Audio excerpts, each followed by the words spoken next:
ఏడుకొండలపై భక్తజన సంద్రం పోటెత్తింది.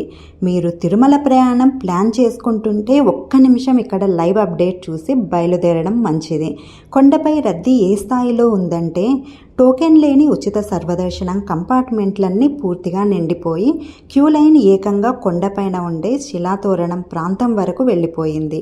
ఉదయం 8 గంటల తర్వాత లైన్లలో నిలబడే సామాన్య భక్తులకు స్వామివారి దర్శనానికి ఏకంగా 18 గంటల సుదీర్ఘ సమయం పడుతోంది.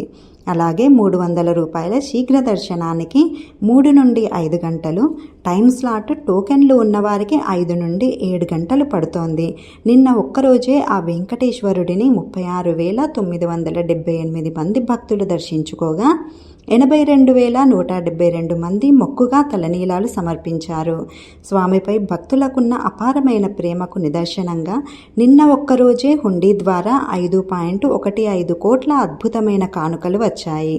కొండపై తరిగేది లేదు, పెరిగేదే అన్నట్లు నిన్న 4.25 లక్షల లడ్డూలు అమ్ముడయ్యాయి. 2.57 లక్షల మంది ఆ తరిగొండ వేంగమాంబ అన్నప్రసాదాన్ని స్వీకరించారు. కొండపై ఎంత ఓపికగా వేచి ఉంటే ఆ శ్రీనివాసుడి కృప అంతగా లభిస్తుందని నమ్ముతారు. మీ ప్రయాణాన్ని జాగ్రత్తగా ప్లాన్ చేసుకోండి. తిరుమల స్వామివారి సమాచారం మీకు నచ్చితే లైక్ చేయండి, వెంటనే షేర్ చేయండి.